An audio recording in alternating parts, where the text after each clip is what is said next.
Supreme court Punjab ऐं KP में 90 ॾींहनि अंदरि चूंड कराइण जो हुकुम ॾेई छॾियो। वफ़ाक़ खे चूंडुनि लाइ इलेक्शन कमीशन खे समूरनि सहूलियतुनि ॾियण जी हिदायत। 5 रुकनी बेंच जे 2 जजिस फ़ैसिले सां इख़्तिलाफ़ कयो। 3 जजिस जी अक्सरियत सां फ़ैसिलो ॿुधायो वियो। इलेक्शन कमीशन खे पंजाब में चूंड लाइ सदर ऐं केपी में चूंड लाइ गवर्नर सां मुशावरत करे जल्द तारीख़ ॾियण जी हिदायत। अदालत चयो त आइन में चूंडुनि लाइ 60 खां 90 ॾींहनि जो वक़्तु ॾिनल आहे। 90 ॾींहनि में चूंडूं कराइण ज़रूरी आहिनि।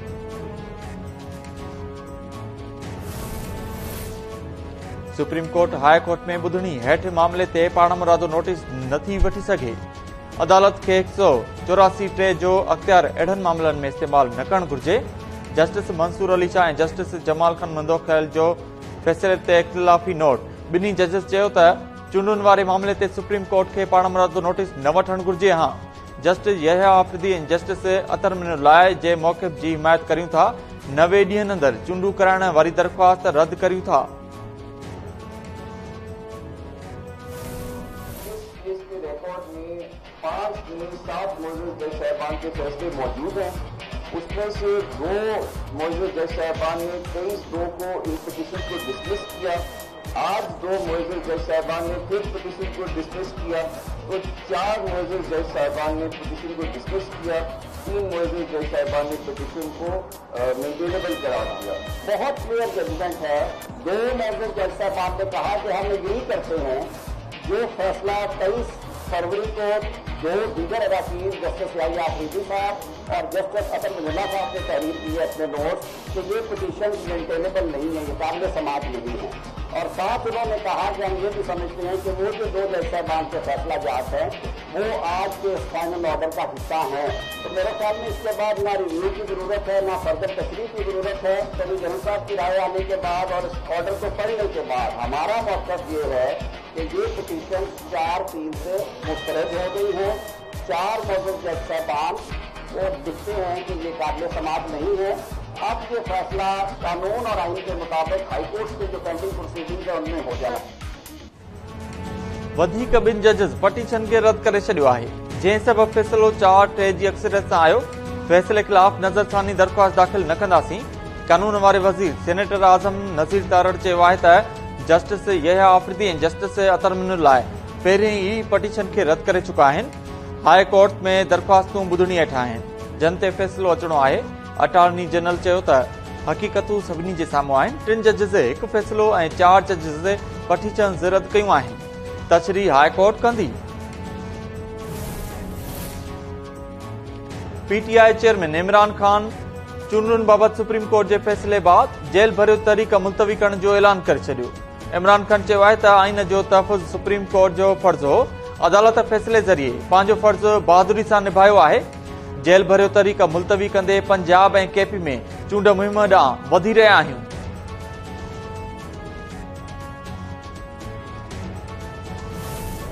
फैसले को अगर नहीं माना जाता तो सुप्रीम कोर्ट आर्टिकल 187 के तहत गवर्नमेंट को घर भेज देगी कि 2 प्राइम मिनिस्टर पहले डिस्क्वालीफाई हो चुके हैं तो तीसरे को डिस्क्वालीफाई होने में क्या प्रॉब्लम है। तो अगर सुप्रीम कोर्ट के अहकाम पे अमल दरामद नहीं होगा, सुप्रीम कोर्ट अपना अमल दरामद कराएगी। और यहाँ पे मैं ये वाज़ेह आपको करता हूँ कि जो 5 जजेस हैं उन्होंने ये कहा है कि जो 90 दिन के इलेक्शन है उसके प्रिंसिपल को 5 जजेस ने एंडोर्स किया। इलेक्शन कमीशन को उन्होंने कहा है कि आप सदर के पास फौरन जाएं और उन्हें अपनी डेट प्रपोज करें। कल जो डेट यहाँ पे इलेक्शन कमीशन ने प्रपोज की थी वो 25 अप्रैल की थी। उन्होंने कहा अगर आप 25 करते हैं तो हम उसमें कर सकते हैं। मेरी जाती राय में 90 दिन का जो हमारी जो बंदिश है उसको किसी सूरत वायलेट नहीं होना चाहिए। पीटीआई सुप्रीम कोर्ट जे फ़ैसिले खे क़ौम जी फतेह करार ॾेई छॾियो। फवाद चौधरी चयो आहे त अदालती फ़ैसिलो आइन जी फतेह आहे। हुकूमत अदालती फ़ैसिले ते अमल न कयो त सुप्रीम कोर्ट खेनि घर मोकिले छॾींदी। शेख रशीद चयो आहे त पंजाब ऐं केपी में ईंदड़ हुकूमत पीटीआई जी हूंदी।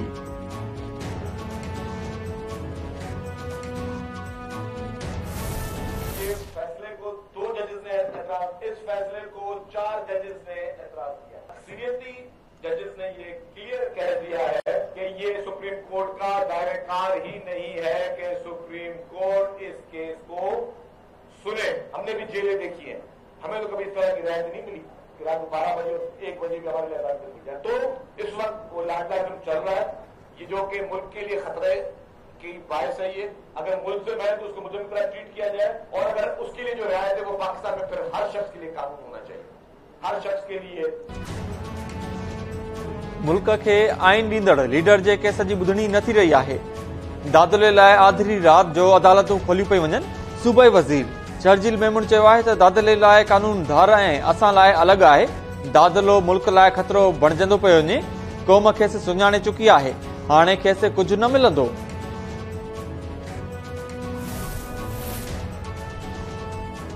पीटीआई चेयरमैन इमरान खान समेत पीटीआई जे 21 अॻवाननि ते 2 धार केस दाख़िल। केसनि में इमरान खान, शिबली फराज, मुराद सईद, फराख हबीब, राजा खुरम ऐं शहजाद वसीम समेत ॿियनि खे नामज़द कयो वियो।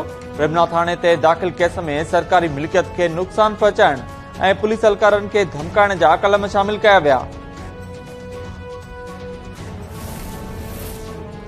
इस्लामाबाद हाई कोर्ट असद उमर, अली नवाज़ ऐवान ऐं राजा खुरम नवाज़ जी इस्तीफ़ा मंज़ूर करण वारो नोटिफिकेशन मुअतल करे छॾियो। इस्लामाबाद जी 3 तकनि ते नंढी चूंड रोकण जो हुकुम। Chief justice Aamir Farooq remarks ॾींदे चयो त पहिरीं अव्हां चई रहिया हुआ त इस्तीफ़ा मंज़ूर न थी रहिया आहिनि, हाणे चई रहिया आहियो त इस्तीफ़ा ग़लति मंज़ूर थिया आहिनि।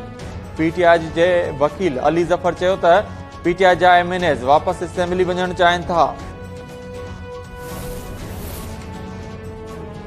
सुप्रीम कोर्ट गिलगित बुल्तिस्तान जे 9 जजिस जी मुक़ररी रोके छॾी। वज़ीर आज़म खे वॾे वज़ीर सां मुशावरत बाद जज मुक़ररी करण जी हिदायत। अदालत रिमार्क्स ॾींदे चयो त ईंदड़ हुकूम ताईं जजिस जी मुक़ररी न कई वञे। वफ़ाक़ी हुकूमत जे वकील चयो त 1 साल खां केस ॿुधणी हेठि आहिनि, मोहलत ॾिनी वञे।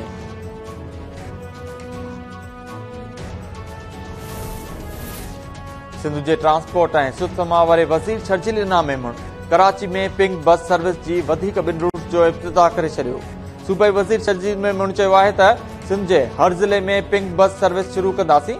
तरक़ी याफ़्ता मुल्कनि में बि औरतुनि खे धार सफ़री सहूलियतूं फ़राहम न आहिनि कयूं वयूं।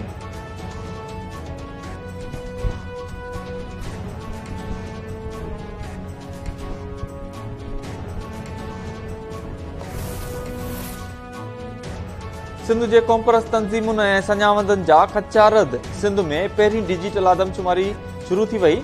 बिना सुञाणप कार्ड जे थींदड़ आदमशुमारी लाइ सेंसस खाते जा इंतज़ाम बि अणपूरा। अमले खे टैबलेट समेत ॿियो सामान बि घटि फराहम कयो वियो।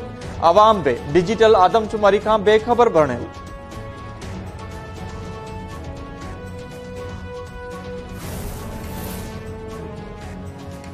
उमरकोट जी अदालत सिंध असेंबली जे एडिशनल सेक्रेटरी मियां मोहम्मद हसन शाह जा गिरफ़्तारी वारंट जारी करे छॾिया। फर्स्ट एडिशनल सेशन जज जवाबदार जी मुसलसल गैर हाज़ुरी ते गिरफ़्तारी वारंट्स जारी कया। अदालत पारां पुलिस खे 18 मार्च ते जवाबदार मियां मोहम्मद हसन खे गिरफ़्तार करे पेश करण जो हुकुम।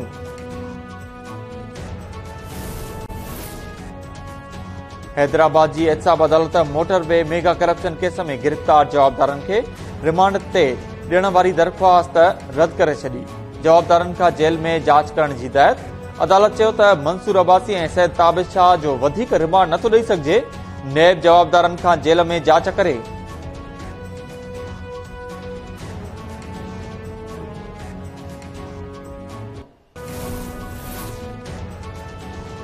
Sindh high court Sukkur bench खुराक खाते जे करप्शन केस में DFC इकबाल मेमून ऐं कुर्बान कलवर जी ज़मानत रद्द करे छॾी। जस्टिस इरशाद अली शाह ज़मानतुनि वारनि दरख़्वास्तुनि ते ॿुधणी बाद फ़ैसिलो ॿुधायो।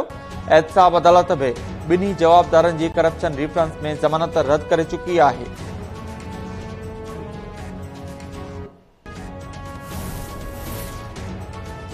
नौशर फिरोजी दहशतगर्द रोड अदालत खंडियारे में एहतजाज दौरान गिरफ़्तार कयल समाजी अॻवान सिंधु नवाज़ ऐं संदसि साथियुनि ख़िलाफ़ दहशतगर्दी वारा कलम ख़ारिज करे छॾिया। कंडियारो पुलिस सिंधु नवाज़ ऐं संदसि साथियुनि खे नौशर फिरोज जी अदालत में पेश कयो। अदालत दहशतगर्दी जा कलम ख़तम कंदे केस सेशन कोर्ट मुंतक़िल करे छॾियो।